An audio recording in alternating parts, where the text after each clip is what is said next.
विधानसभा के अंदर 93 से अब तक जो बड़े बड़े नेता राजनीति कर रहे हैं, हमेशा बदरपुर विधानसभा को ऊंचे ऊंचे सपने दिखाए गए हैं। 93 के चुनाव से लेकर आज तक कहा कि हम आपको अस्पताल देंगे, हम आपको बड़ी बड़ी योजना देंगे, लेकिन आज तक कुछ नहीं हुआ। कोई प्लान तो बताएं। और प्लान कुछ है ही नहीं। इन्हीं की सरकार ने, इन्हीं के मंत्री ने जो प्रश्न पूछा गया विधानसभा के अंदर, उसी का खंडन कर दिया कि कोई यूजीआर बदरपुर विधानसभा में नहीं बन रहा। नमस्कार दर्शकों, स्वागत है आप सभी का। मैं हूं अभिषेक कुमार। आज हम पहुंचे हैं बदरपुर विधानसभा क्षेत्र में और चर्चा करने वाले हैं बदरपुर के विकास के मुद्दे पर, बदरपुर की समस्या पर, और आप ये कह सकते हैं कि बदरपुर के हर उन छोटे बड़े मुद्दे पर जिनसे सीधा प्रभाव जो है बदरपुर की जनता को जिसका पड़ता हो। हमारे साथ जुड़ रहे हैं विशेष मेहमान के तौर पर श्री चंद वोहरा जी, जो आम आदमी पार्टी बदरपुर विधानसभा के पूर्व अध्यक्ष हैं, समाज सेवी है क्षेत्र के, और जैतपुर वार्ड की जो पार्षदा है हेमा श्री चंद वोहरा जी, उनके प्रतिनिधि भी हैं, पति भी है। बहुत बहुत स्वागत आपका वोहरा साहब। सबसे पहले बदरपुर से शुरू करेंगे। बदरपुर में हमने देखा डेवलपमेंट योजनाएं, कोई कहता है कि भाई हम एयरपोर्ट बना रहे हैं, कोई कहता है हम अस्पताल बना रहे हैं, कोई कहता है कि बदरपुर को लंदन और पेरिस बना दिया जाएगा। फंड आते हैं, काम कुछ धरातल पर दिख नहीं रहा है। अगर बात करें हम तो मीठापुर से जो एक्सप्रेसवे निकली है उसकी लोग क्रेडिट लेते हैं कि भाई ये तो हमने ही करा दिया। हकीकत में बदरपुर की जो समस्या है अभी कहीं ना कहीं आप कह सकते हैं जस की तस है, चाहे वो जाम की हो, चाहे यहाँ सीवेज की प्रॉब्लम हो, जल जमाव की प्रॉब्लम हो। ये स्थिति आखिर बनती है तो क्यों बनती है? क्या आपको लगता है कि इसके लिए जिम्मेदार कौन है? देखो, आप सबसे बड़ी चीज देखोगे अभिषेक जी, आप लगातार यहाँ पे कवरेज कर रहे हैं बदरपुर विधानसभा को। एक तो होता है नेशनल प्रोग्राम, नेशनल योजनाएं, हाईवे, ये सब नेशनल प्रोग्राम, ये बड़े बड़े केंद्र सरकार, ये केंद्र सरकार के, इसमें लोकल नेताओं का कोई योगदान नहीं होता। हाँ। इसमें ये बड़ा योगदान होता है बड़े बड़े नेताओं का, और सीधा सीधा ये तो पूरी हिंदुस्तान के अंदर चलता है कि भाई, क्योंकि आज की तारीख में जिस तरह से हिंदुस्तान की आबादी बढ़ती जा रही है उस हिसाब से उसके प्रोजेक्ट बनते हैं, उस हिसाब से काम करते हैं। अब आते हैं हम लोकल मुद्दों के ऊपर। बदरपुर विधानसभा के अंदर, बदरपुर विधानसभा की राजनीति आप 93 से देख रहे हैं। जब से विधानसभा दिल्ली के अंदर बनी है, उससे पहले भंग हो गई थी, 1962 के आसपास भंग हो गई थी दिल्ली के अंदर, फिर नगर निगम ही उसे चला रहा था जी। और जब बदरपुर दिल्ली के अंदर विधानसभा बनी तो बदरपुर 93 के अंदर पहली बार राजनीति शुरू हुई विधायक की, जो लोकल राजनीति के रूप में चला जाता है। आप जब से 93 से लेकर आज तक राजनीति देखोगे तो राजनीति कहाँ घूमी है? खाली एक रोड नाली बस। इससे आगे कोई सोच, इससे आज तक ना जनता ना नेता, ना जनता ना। मैं कह रहा हूं कि आप ये बताइए हमारी मूलभूत सुविधा क्या है? हाँ। रोड नाली तो है हमारी मूलभूत सुविधा, लेकिन उसके साथ साथ हमारे क्या है? हमें शिक्षा भी तो आगे बढ़ानी है, हमें रोजगार में भी लोग आगे बढ़ाने हैं, हमें स्वास्थ्य के बाद आगे भी लोग बढ़िया रखने हैं, हमें ऐसी भी योजना बनानी है जिससे कि लोगों को आए जाने में दिक्कत ना हो। बदरपुर के विधानसभा के अंदर 93 से अब तक जो बड़े बड़े नेता राजनीति कर रहे हैं, जो आज विधायक भी बन गए, सांसद भी बन गए, और क्रेडिट पे क्रेडिट ले रहे जाते हैं कि आपने अभी बड़ी अच्छी बात की कि भाई एक बार सुनने में आया था कि ये पेरिस की तरह रोड हो गया। मीठेपुर चौक के लिए एक वेगार हुआ था, ठीक है, 93 में हुआ था, ठीक है। तो 93 में जो है, 93 के बाद जो विधायक बने थे, जो आज सांसद भी बन गए हैं, तो उस समय जब भाजपा के सांसद होते थे रमेश भिदोड़ी साहब, और उस समय विधायक भी भाजपा का था, तो एक टकराव चला था मीठेपुर चौक को लेके कि रोड कौन बना रहा है। और उस समय रोड में उद्घाटन दोनों तरफ से किए जा रहे थे, मतलब पार्टी से पार्टी टकराव हो रहा था। और वहां पे टकराव क्या हो रहा था कि पेरिस की तरह हो रहा था। जब दूसरे तीसरे दिन देखा तो रोड टूटा हुआ। पेरिस तो क्या, आप चालक की तरह भी लोग नहीं चल पा रहे थे। मतलब हमेशा बदरपुर विधानसभा को ऊंचे ऊंचे सपने दिखाए गए हैं। जैसे कहा ना किसी ने, मुरारीलाल के हसीन सपने, वो बदरपुर विधानसभा के सपने वो हमेशा दिखलाए गए हैं। अब आप ये देखिए, आप भी इतने सालों से हर चुनाव में आप देखते हैं, 93 के चुनाव से लेकर आज तक कहा कि हम आपको अस्पताल देंगे, हम आपको सीवर लाइन देंगे, हम आपको गली गली बारात घर देंगे, ब्लॉक बाई बारात घर देंगे, हम आपको गली गली पानी आपके घर के टूटी तक पहुंचाएंगे, हम आपको जो है बड़ी बड़ी योजना देंगे, लेकिन आज तक कुछ नहीं हुआ। और उस बदरपुर की हालत जो जैसे 93 थी आज वैसी हालत है। चलिए, इन सब के बावजूद कुछ लोग ये कहते हैं कि भाई बदरपुर में जब से हम जीत कर आए हैं, आप देखिए हमने ये काम किया, हमने ये काम किया। आपने सुना होगा, जहाँ तक मुझे याद है, जो बड़े नेता हैं यहाँ के, उनका भी इंटरव्यू मुझे करने का मौका मिला है और मैंने सवाल पूछे हैं। कोई कहता है कि भाई 150 बेड का अस्पताल जो है वो हमारा तैयार है।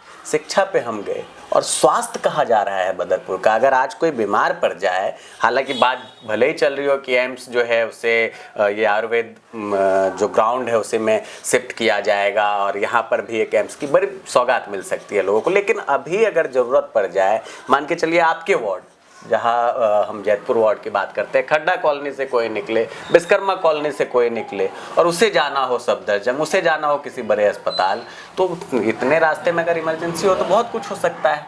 कोई स्वास्थ्य के लिए कुछ ठोस कदम उठाए गए हैं क्या? मैं वही तो बताना चाह रहा हूँ कि हर साल एक बजट बनता है और बजट के अंदर हर चीज़ एक प्लान किया जाता है कि हम रोड में इतना पैसा खर्च करेंगे, स्वास्थ्य के ऊपर इतना खर्च करेंगे, सिविल लाइन पे इतना खर्च करेंगे। ये तो हर साल बनता है, एक बजट बनता है, एस्टिमेट बन जाता है, एस्टिमेट बन जाता है। हाँ। और वो मैं कह रहा हूँ आपके कि जो विधानसभा के अंदर एस्टिमेट बनता है, जो प्लान बनता है रोड का, रोड नाली तो आप जिस समय 9 महीने जब एमसीडी की सरकार नहीं थी, जब भी काम हुए थे ना, वो तो बड़े बड़े काम होते हैं। रोड नाली का काम तो अगर कोई विधायक करेगा नहीं तो जब भी उसका प्रोजेक्ट है, क्योंकि उसका फंड मिलता ही मिलता है, उतना काम तो उसको अधिकारी को करना ही करना पड़ेगा। लेकिन मेन चीज क्या है, जो अस्पताल की बात आप कर रहे हैं, 153 से हम सुनते आ रहे हैं कि 150 बेड का एक अस्पताल जो है गगन बिहार के अंदर बनेगा। नारियल कितनी बेर फूट गया, लेकिन आज वो जमीन कहाँ है ना, वो जमीन का कुछ पता है। आज तो चलो ये, अब तो ऊपर से नीचे तक सरकार एक ही है। पहले तो ये कहा जाता था कि भाई हमारी सरकार नहीं है, हमारा कुछ नहीं है, इंजन की सरकार। अब तो 4 इंजन की सरकार होगी सर। केंद्र में बीजेपी की सरकार, दिल्ली में बीजेपी की सरकार, एलजी बीजेपी का, मेयर बीजेपी का, दोनों बड़े 4 नेता। इंजन की और सबसे बड़ी चीज है, 5वीं इंजन और आ गया बदरपुर के अंदर, दोनों नेता एक हो गए। अच्छा, अब तो मिलके काम कर रहे हैं ना, बिल्कुल एक ही हो गया। अब आप होल्डिंग में, पोस्टर में आप देख रहे हो, अब तो किसी तरह की कोई दिक्कत नहीं आ रही। अब हमें ये बताया गया था कि हम एक इसलिए हुए हैं कि क्षेत्र का विकास हो सके। हम भी मान रहे हैं क्षेत्र का विकास होना चाहिए, जहां हमारी जरूरत है इन नेताओं को तो हम भी सपोर्ट करने के लिए जरूरत, लेकिन काम तो करें, प्लान तो बताएं कि अस्पताल कब बनेगा, गली गली पानी कब पहुंचेगा, सिविल लाइन कब पहुंचेगी गली गली, अपना नशा मुक्त कब होगा पूरा बदरपुर विधानसभा, बड़े बड़े जो ब्लॉक वाइज बारात घर कब बनेंगे, क्योंकि जगह की कमी नहीं है। कोई प्लान तो बताएं। और प्लान कुछ है ही नहीं, खाली क्या प्लान है कि रोड बना दिए, इतने खंबे लगा दिए, इतनी नालियां बनवा दी, इतने हमने ट्यूबवेल लगा दिए। ट्यूबवेल का पानी पीने लायक होता है क्या? आप पी सकते हो बोर का पानी? बिल्कुल सवाल ही नहीं है। बोर का पानी आप पी नहीं सकते, बोर आप गली गली पहुंचा नहीं सकते, क्योंकि आपको कई उदाहरण दिखलाऊंगा मैं, मेरे पे प्रैक्टिकल पेपर भी है मेरे पास। अब एक भाषण में कहा जाता था कि यूजीआर बनने वाला है, आपने भी सुना था। बदरपुर विधानसभा के बड़े बड़े नेता हर भाषण में कहते थे, चिंता मत करिए, आपकी गली गली भाषण, आपकी गली गली जो है सिविल लाइन पहुंचने वाली, यूजीआर हमने अप्रूव करा लिया, जल्दी ही यूजीआर बनने वाला है। ठीक है जी। इन्हीं की सरकार ने, इन्हीं के मंत्री ने, जो प्रश्न पूछा गया विधानसभा के अंदर, उसी का खंडन कर दिया कि कोई यूजीआर बदरपुर विधानसभा में नहीं बन रहा। जब यूजीआर नहीं बनेगा तो पानी कहां से पहुंचाओगे, सिविल लाइन कैसे पहुंचाओगे आप? प्लान है ही नहीं। और लेकिन भाषणों में कहा जाता है कि यूजीआर बनाया जाएगा। यूजीआर एक वेस्टिंग एक होता है कि भाई आप यूजीआर लगाओगे, उसका एक सारा पूरी दिल्ली का जो हमारे बदरपुर विधानसभा का वेस्टिंग पानी वहां लाया जाएगा, उसको फिल्टर करके पानी पीने योग्य बनाया जाएगा। इस तरह का कोई प्लान है ही नहीं यूजीआर का।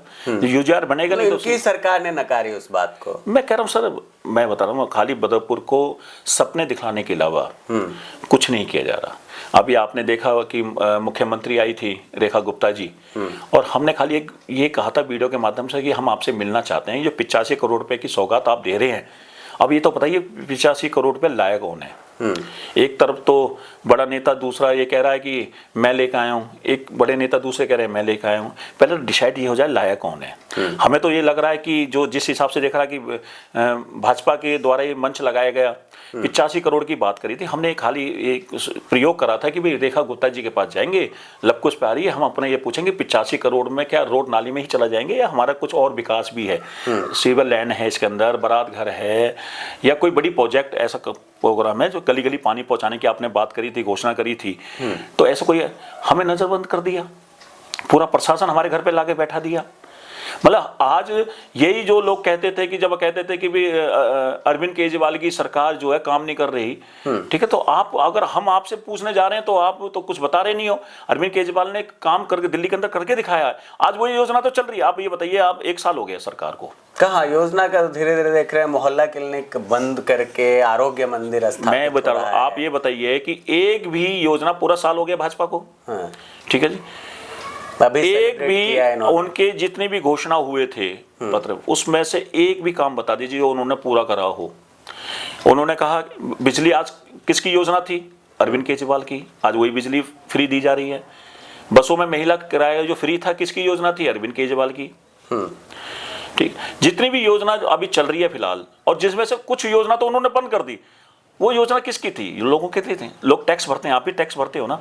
अगर टैक्स का पैसा अरविंद केजरीवाल वापसी लोगों को सुविधा में दे रहे हैं, मोहल्ला क्लिनिक में दवाइयां फ्री देने के रूप में दे रहे हैं, तीर्थ यात्रा कराने के रूप में दे रहे हैं, फरिश्ता जैसी योजना में फ्री इलाज हो जाए उसके रूप में दे रहे हैं, तो जनता के भले के लिए दे रहे हैं। आप ये बताइए कि बदरपुर विधानसभा को क्या मिला भाजपा से? बदरपुर विधानसभा के अंदर क्या मिला आज तक भाजपा के में? बताइए ना। जबकि सारी 4 इंजन की सरकार भाजपा की है। 85 करोड़ रुपए आज चले गए पानी में, भ्रष्टाचार में चले गए। वही रोड नाली में, ये 93 से हम रोड नाली तो देखते आ रहे हैं, ये क्षेत्र में हुआ ही क्या है? इससे निकल नहीं पाया बदरपुर कुल मिलाकर। अच्छा वोरा साहब, एक सवाल मन में बनता है, देखिए आप बोल रहे हैं 4 इंजन की सरकार, 5 इंजन की सरकार, विधायक तो आप ही के पार्टी के हैं, आम आदमी पार्टी। देखो मैं आपको, लोगों ने वोट दिया आम आदमी पार्टी को, हाँ, अब ये तो उनको सोचना चाहिए ना, उनको सोचना चाहिए ना। अरविंद केजरीवाल ने तो आम आदमी पार्टी को उम्मीदवार बनाया था ना जी। लोगों ने झाड़ू को वोट दी थी, सीचन बोहरा को वोट नहीं दी थी। जागर नगर निगम में हेमा सीचन बोहरा लड़ी थी ना जैतपुर से, तो नाम जरूर था लेकिन चिन्ह था झाड़ू। हम आम आदमी जान लोग केजरीवाल को रहते, उसी नाम पर हमें वोट मिली थी। अगर हम उसका कर्तव्य नहीं निभा सकते, उसके जैसे कर्तव्य भी नहीं चल सकते, तो मुझे लगता है कि हमें त्याग दे देना चाहिए पार्टी से। मैं कह रहा हूं कि अगर मान के चलो कि आज सरकार हमारी नहीं है, अगर हमारे कोई प्रतिनिधि कोई समझौता भी करना चाहते हैं, क्षेत्र की भलाई के लिए समझौता करना चाहते हैं, तो वो समझौते में फायदा तो हो, उसका कुछ फायदा तो क्षेत्र के लोगों को मिले कि भाई हमने झाड़ू को वोट दी, तो झाड़ू का कर्तव्य बनता था कि वो सरकार से काम करवाए। लेकिन क्या काम हो रहा है? वही काम, रोड नाली, वही रोड नाली, रोड नाली। कम से कम उससे उठ के तो काम हो, उससे उठ के कुछ काम हो, अस्पताल बने, स्कूल्स अच्छे बनाए जाए, और खासकर कॉलेज जो है उसकी व्यवस्था बदरपुर में हो, ये डिमांड श्री चंद वोहरा जी कर रहे हैं। क्षेत्र की जनता का ही वर्षों से जो सपना है वो रहा है, और इन कामों को करने के प्रति अभी तक कोई बड़ी सोच सामने नहीं आ पाई है। वजह क्या है और क्यों आखिर यहाँ के जो जनप्रतिनिधि है, जो यहाँ का प्रशासन सिस्टम है, वो इन तमाम मुद्दों को नहीं उठाता है, ये सोचने वाली बात है। वोहरा साहब, अब थोड़ा हम चलेंगे आपके काउंसलर वाले क्षेत्र में, चूंकि आप प्रतिनिधि भी हैं पार्षदा महोदय के, तो हमने जहां तक देखा है आपके क्षेत्र को लगभग 3 साल 2-3 महीने आप लोगों के हो चुके हैं, कितना संवार पाए आप? पहले सीवरेज की समस्या होती थी, एक नाली होती थी जिसकी सफाई के लिए बड़ा परेशान होना पड़ता था। जो पहले पार्षद थे वो कहते थे कि भाई हमने बड़ी नाली को साफ किया, और उसके बाद जो है जल जमाव की समस्या दूर हुई। वोहरा जी क्या मानते हैं, आज के समय में वो परिस्थिति और अभी की परिस्थिति, दोनों में कितना अंतर है? देखो, मैं आप कहते हैं कि एक कहावत है हमारी, मेजबान ऊपर आप थूकोगे तो मुंह पे आएगा। ये बड़े बूढ़ों की कहावत है। बड़े बोलने से कभी कुछ नहीं होता। आप नगर निगम के वार्डों की एक आप परिस्थिति देखिए।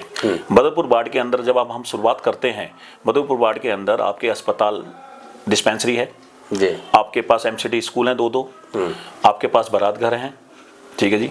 आज ये मोड़बंद के अंदर जो बड़े बड़े दावे को ठोकते थे कि भी हमने इतना काम किया, हमने इतना विकास किया अब जैतपुर वार्ड का, आपको उसी का आंकड़ा बता रहा हूँ। मोड़बंद आ जाइए, बारात घर है, डिस्पेंसरी है, एमसीडी स्कूल है 2-2 3-3। आप मीठेपुर में आ जाइए, एमसीडी स्कूल है। आप हरिनगर में आ जाइए, एमसीडी स्कूल है, डिस्पेंसरी है। जैतपुर वार्ड के अंदर तो मैं कह रहा हूँ कि जिस समय हम जीते थे उससे पहले पार्षद कौन था, किस पार्टी का था? अब भाजपा, के शुक्ला जी।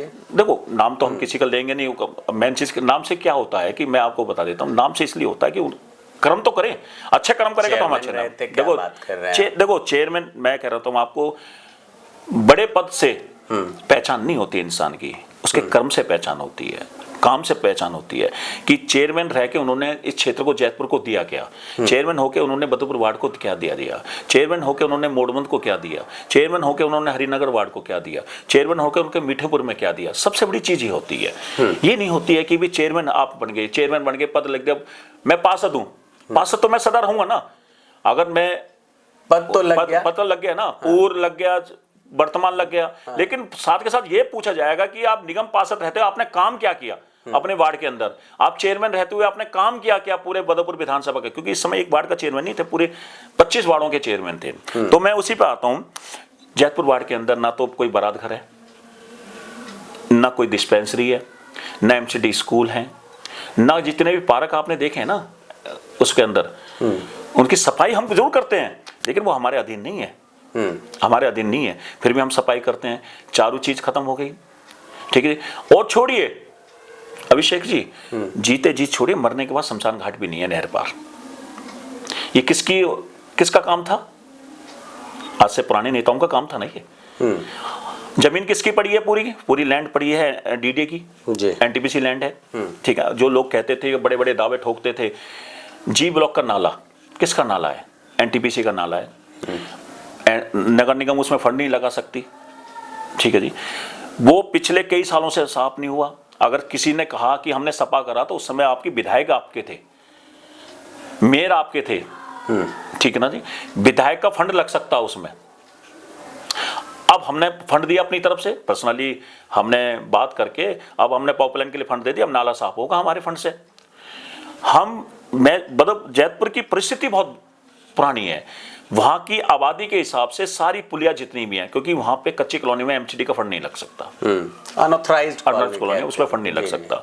हमने सदन में भी अभी आवाज उठाई थी, निगम पार्षद ने, हेमंत सिंह ने आवाज उठाई थी सदन में कि इस समय 4 इंजन की सरकार है, मेयर साहब, बजट के अंदर कोई एक ऐसा प्रस्ताव लाया जाए कि कच्ची कॉलोनी के अंदर निगम पार्षद अपना फंड लगा सके, कम से कम पुलिया तोड़वा के उसे बनवा सके, कोई नाली टूटी है तो उसे बना सके, कोई सड़क है तो उसे रिपेयर कर सके। अगर जब ये काम शुरू हो जाएगा तो मैं कह रहा हूं सफाई की व्यवस्था आप देखना बहुत अच्छी हो जाएगी। लेकिन अभी क्या है कि डिवाइड करा हुआ है। मैं तो जिस दिन से जीता हूं उस दिन से कह रहा हूं कि सफाई का काम किसका है आपकी नजर में? एमसीडी का। एमसीडी को काम सफाई कर रहे हैं ना, तो सारी व्यवस्था एमसीडी को दे दो ना फिर, चाहे नाले छोटे हों चाहे बड़े हों। अभी क्या है, एक बॉर्डर की लाइन खींच रखी है, ऐसे खींच रखी है, ये नाला तो मैं नहीं करूंगा, ये नाला मैं नहीं करूंगा। अधिकारी से कहते हैं ये नाला साफ कर दो, कह रहे जी ये हमारा नाला नहीं है जी, ये फ्लड का नाला है, ये नाला हमारा नहीं है जी, ये एनटीपीसी का नाला है। हम ये कह रहे हैं जब सफाई हमें करनी है तो मैं ये कहता हूं कि पूरे के पूरे सफाई की व्यवस्था एमसीडी के पार्षदों को दे दो पूरी दिल्ली के अंदर, उसकी जवाबदेही बन जाएगी, बहाने खत्म हो जाएंगे। आप विधायक को दे दो बड़े प्रोजेक्ट, सांसद को दे दो बड़े प्रोजेक्ट, और पूरी सफाई की व्यवस्था, मैं तो आज भी कह रहा हूं आपके चैनल के माध्यम से कह रहा हूं अभिषेक जी कि सारी सफाई की व्यवस्था आप हमारे ऊपर डाल दीजिए, चाहे वो छोटा नाला हो चाहे वो बड़ा नाला हो, फिर देखो आप सफाई कितनी बेहतर होती है। और उसके बाद आप जाइए जैतपुर वार्ड के अंदर, फिर तो आप लोग ये कहेंगे ना कि हमारे पास कर्मचारी ही नहीं है सफाई करने के लिए। आप बड़े नाले ना सफाई कर्मचारी से नहीं होते हैं, मशीनों से वो भी कहेंगे आप लोग अवेलेबल नहीं है। मैं कह रहा हूँ फिर जवाबदेही हो जाएगी सर, जवाबदेही होगी, बहाने खत्म हो जाएंगे। लाना मशीन कहाँ से है ये सब आप लोग कर लेंगे, जो हमें जो फंड मिलेगा उससे मशीन आएगी, बजट लगेगा, हम फंड लगाएंगे अपना, उससे हमें मशीन लाएगा। पॉपलाइन नहीं लाए हम, अपने फंड से लाए ना, जेसीबी हम अपने फंड से ला रहे हैं। तो छोटे देखो, बड़े नाले तो कर्मचारी जब भी नहीं कर सकते, आप 100 कर्मचारी और बढ़ा दो, नहीं कर सकते। 4 आप ये बताइए, एक आदमी की हाइट कितनी होती है सबसे ज्यादा? 5 फुट, 5 फुट, 5.5 फुट, इससे ज्यादा कर्मचारी की ज्यादा कोई 6 फुट का होगा। 4 फुट की नाली बताइए कैसे कस्सी चलाएगा, कितना झुकना पड़ेगा उसे। कितनी नाली साफ कर देगा? उससे तो जेसीबी से होगी ना वो साफ। बिल्कुल बिल्कुल, मशीन चलेगी। मशीन का जब फंड हमें मिलेगा तो स्वतः ये सारे काम उसको तो। लेकिन एक भाना, अभिषेक जी, एक भाना खत्म हो जाएगा। अब आपको पूरे जिले की जिम्मेदारी दे दें आपके मीडियम की तरफ से, तो आपकी जवाबदेही बन गई ना, फिर आप जवाबदेही होगे ना। और आपके बताइए बदरपुर की जिम्मेदारी किसी और को दे रखी है और ओखला की किसी और को दे रखी है। आप क्या हो गए, अबे मुझे मत पूछो जी, उससे पूछो जी, ओखला वाले से पूछो। बिल्कुल, बदरपुर वाले से। ये बहाने जो है वो खत्म होने चाहिए और जो सफाई की जिम्मेदारी है वो निगम पार्षदों को मिलना चाहिए। और मैं एक चीज श्रीचंद बोहरा जी, बड़ी मांग ये किए है दिल्ली सरकार से, जो वर्तमान की भाजपा सरकार है, और यहाँ के नेताओं से। देखो इस समय 4 इंजन की सरकार है, फैसला लेने में टेंशन नहीं, आप किसी से पूछने की जरूरत नहीं इनको। अगर ये प्रस्ताव लाते हैं विधानसभा के अंदर कि सारी सफाई वफाई की व्यवस्था एमसीडी को दे दो। अब तो ये फंड दे रहे हैं ना भैया, अरविंद केजरीवाल तो एमसीडी में फंड देते नहीं थे। ये कहते थे कि 800 करोड़ रुपए, 2300 करोड़ रुपए, 823 करोड़ रुपए रोक दिया, हमें फंड नहीं दे रहे, ऐसे रोते थे ना ये, जिस समय निगम में 15 साल इनकी सरकार रही। अब तो सरकार इनकी है ना, अब तो फंड का भी नहीं पता चल रहा कि एमसीडी को फंड दिल्ली सरकार कब दे रही है। पहले तो शोर मचाते थे, अब फंड मिल रहा तो फिर हमें क्यों नहीं दे रहे? अगर इनको फंड मिल रहा है तो पार्षदों को फंड क्यों नहीं दे रहा? 24-25 का 25 लाख रुपया, 23-24 का 25 लाख रुपया, जब से इनके मेयर बने हैं हमें 25 लाख से ज्यादा पैसा मिल रही नहीं है। हमें 25 लाख से ज्यादा पैसा मिल रही नहीं है। 25 लाख में क्या विकास करेंगे हम? 25 लाख के अंदर क्या विकास करेंगे हम? बिल्कुल सीमित रह जाते हैं कुल मिला के। और एक चीज और, मैं आपने पूछा मेरे से कि जैतपुर वार्ड के अंदर आपने क्या परिवर्तन करा। जैतपुर वार्ड के अंदर हमने परिवर्तन क्या करके दिखलाया? भ्रष्टाचार हमने खत्म करा। जो लैंडरों के नाम पे मोटी उगाही होती थी वो हमने खत्म करी। आप जाके पूछ लीजिए, आप जाइए, आप मेरे वार्ड में घूमिए। अब मशीन लाने के लिए पैसे नहीं देने होते। एमसीडी तंग नहीं करती है सर। दिल्ली पुलिस करे, वो दिल्ली पुलिस हमारे अंडर है ही नहीं, हम तो कह रहे हैं, लेकिन फिर भी हम भिड़ते हैं प्रशासन से, फिर भी हम भिड़ते हैं, हम प्रशासन से भिड़ते हैं, क्योंकि ओजोन लगा हुआ है इस क्षेत्र के अंदर। सबसे बड़ा कैंसर की बीमारी दे रखी है। ओजोन बड़ी बीमारी हो गई है क्षेत्र के लिए। लेकिन अब तो ये तो पता ही नहीं है ना, विधायक सांसद सब हो लिए ओजोन ओजोन ओजोन है ही। अब नहीं, ओजोन है ही नहीं सर। अब ओजोन, बोहरा जी भी काउंसलर हो लिए, हेमा जी भी काउंसलर हो लिए, लेकिन ओजोन है। देखो पार्षद जो है वो संस्था एक छोटी संस्था है, उसके दायरे में नहीं आता ओजोन। किसके दायरे में आता? विधानसभा, लोकसभा। आप मेरे से ज्यादा आप इस चीज में देखते हैं। पार्षद का दायरा खाली एक छोटा दायरा है, सफाई कर की व्यवस्था रखना। विधायक का दायरा बहुत बड़ा दायरा हो जाता है, दिल्ली सरकार की लैंड व्यवस्था उसके अंदर आ जाती है। सांसद बहुत बड़ी चीज होती है, पूरी लैंड उनके अधीन आ जाती है। अब तो पहले आरोप लगता था कि ओजोन उसने लगाया, अब तो ओजोन हट जाना चाहिए। अब किस चीज का बहाना देख रहे हैं? मास्टर प्लान का।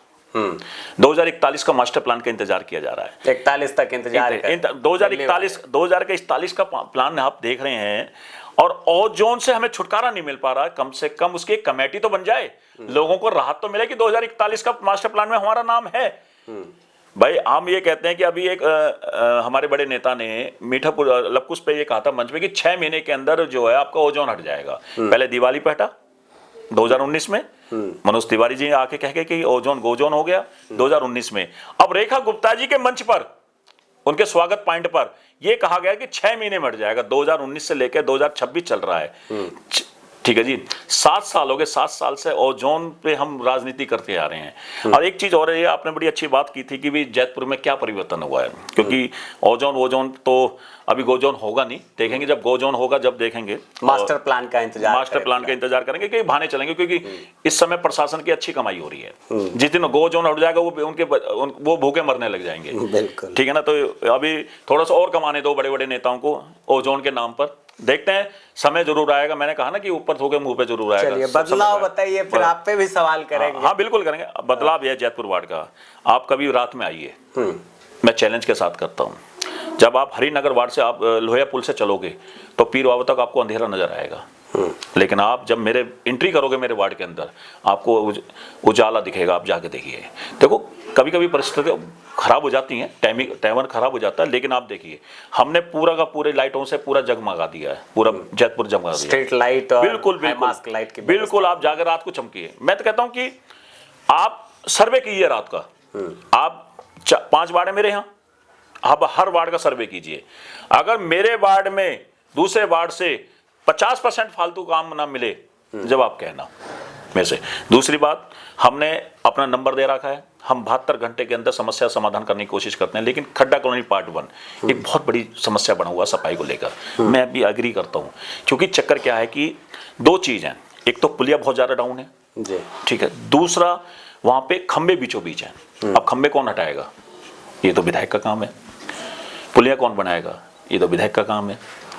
रोड कौन बनाएगा? ये विधायक का काम है। मैं ये कहता हूं, चैलेंज के साथ कहता हूं, आप मुझे रोड नाली बना के ढंग से दे दीजिए।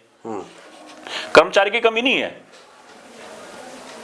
नियत हमारे पास बहुत है, नियत की भी कमी नहीं है हमारे अंदर, नियत बहुत है। लेकिन कम से कम व्यवस्था तो मिले, हमें रास्ता तो मिले। अब वहां पे पुलिया जब डाउन होगी, तो वहां पे विकास कहां से करेंगे? निकास नहीं हो सकता, निकास नहीं हो जाएगा। और मैं ये कहता हूं कि जिस समय सारे चीज थे, उस समय अगर हो जाता तो आज हम सफाई और बेहतर कर लेते।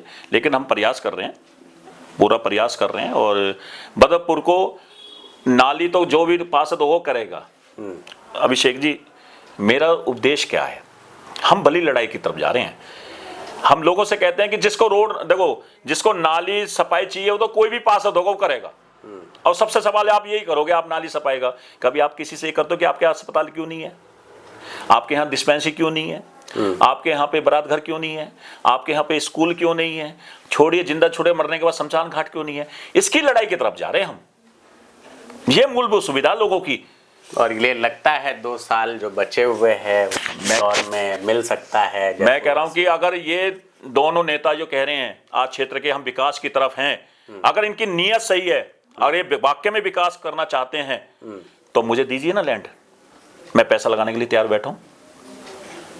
एनटीपीसी फ्लड की डिपार्टमेंट की दिल्ली सरकार की जमीन पड़ी हुई है। पैसा है आपके निगम सर, पैसे की मैं कह रहा हूं आपको कि नीयत होनी चाहिए। पैसे की कमी कहीं नहीं है, कहीं की नहीं है। लेकिन मेरा पैसा लगेगा बड़े विकास के लिए।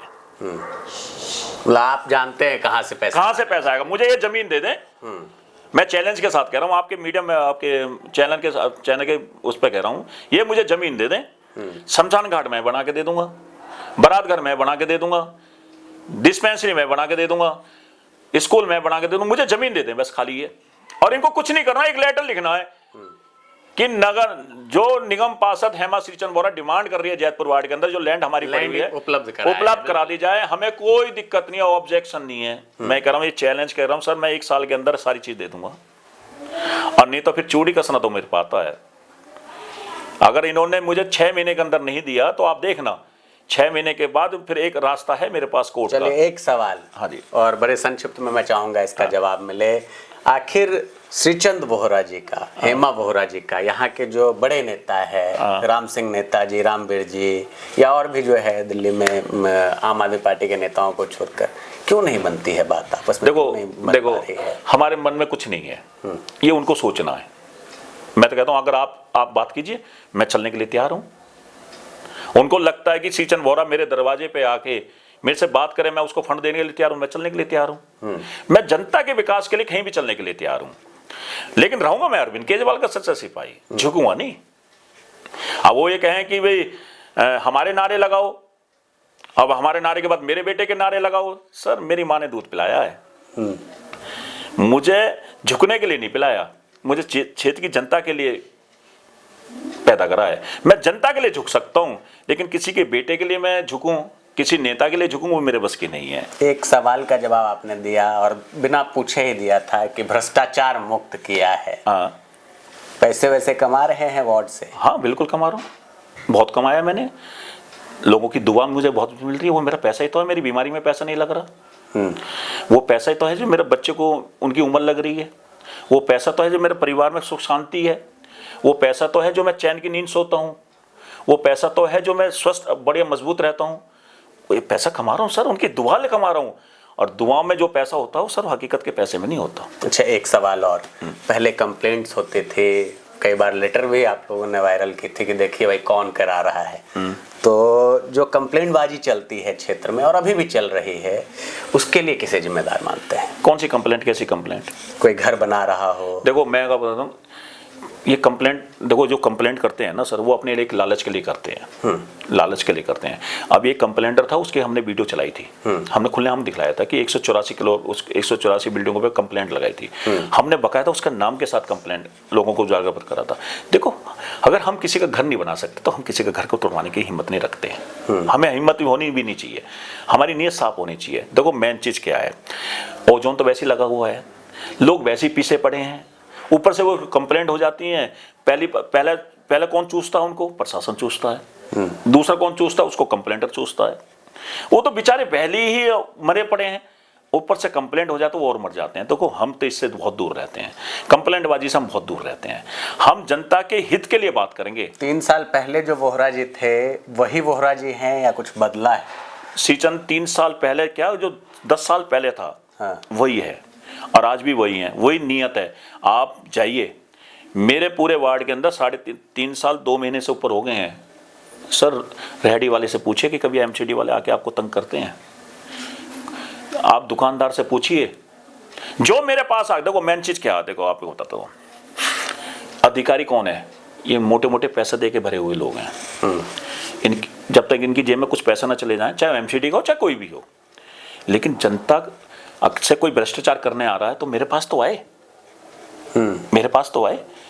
अगर वो खुद ही भ्रष्टाचार बढ़ा रहा था तो भाई उसमें तो अभिषेक जी आप भी कुछ नहीं कर सकते, मैं भी कुछ नहीं कर सकता। बिल्कुल, जनता को चाहिए अगर कोई अधिकारी एमसीडी का आपसे रिश्वत मांगता है, किसी बात पर आपको डरा धमका कर आपसे पैसे ऐंठना चाहता है, तो उसके लिए आप काउंसलर आपने चुने हैं, काउंसलर के पास आ सकते हैं, इनके कार्यालय पर आ सकते हैं और इनसे अपनी बातों को रख सकते हैं। देखो मैं आपका समाधान आपके चैनल पे मैं खुल के कह रहा हूँ, अपनी जैत के क्षेत्र की जनता से मैं कहना चाहता हूँ, जैतपुर की जनता से कहना चाहता हूँ कि आपके पास मेरे डिपार्टमेंट का कोई भी साथी आता हो, आपके रोजगार के लिए आपको डराता हो, आपके मकान के नाम पे डराता हो, मेरे डिपार्टमेंट का मैं बार बार कह रहा हूँ, एमसीडी डिपार्टमेंट का कोई अधिकारी कोई कर्मचारी आपको डराता है, आप मेरे पास आइए। अगर मैं उसका सोल्यूशन ना कर दूं तो जो आपका मन करे वो करना। अगर आपसे कोई 1 रुपए लेके गया तो मैं 2 रुपए दिलाने की ताकत रखता हूं, लेकिन आप बताओ तो सही मुझे। आप जब तक मुझे बताओगे नहीं तो स्वतः जानकारी नहीं हो सकती है, और जब जानकारी होती है स्वतः तो ऐसे अधिकारियों पर कार्रवाई भी कराने और तो मैं तो विपक्ष के लोगों से, मैं तो विपक्ष के लोगों से भी कहता हूं, वो बड़े बड़े चिल्लाने लग जाते हैं कि इतना चलान हो रहा। मैंने कहा आप चलान लाओ तो सही किसी का, चलान नहीं लाएंगे, बस बोलेंगे। मैं कह रहा हूँ सब, मैं जब पहले तो राजनीति है, बोलेंगे नहीं फिर आपका विरोध कैसे होगा? देखो मैं विरोध करना अच्छी बात है, लेकिन तथ्यों के आधार पर विरोध कीजिए। देखो विरोध मैं भी करता था, ऐसा नहीं कि मैंने विरोध नहीं करा, लेकिन मैं सबूतों के साथ विरोध करता था। मैंने जिस समय यहां से भाजपा के पार्षद रहते थे, आप जाइए लोगों से पूछिए, 30 से 40 हजार का रेट था। बिल्कुल था। अब आप जाइए मेरे वार्ड में घूमिए, दूध का दूध पानी का पानी हो जाएगा। आज प्रशासन से भी मैं भिड़ने के लिए तैयार बैठा रहता हूं। जो जनता मेरे पास आती है उसकी लड़ाई मैं अंत तक लड़ता हूं। बिल्कुल, जनता की लड़ाई को लड़ने के लिए, और कुल मिलाकर आप कह सकते हैं कि जो समाज है जैतपुर वार्ड का, उस समाज की भलाई के लिए, बदरपुर विधानसभा के लोगों की भलाई के लिए श्रीचंद वोहरा जी लगातार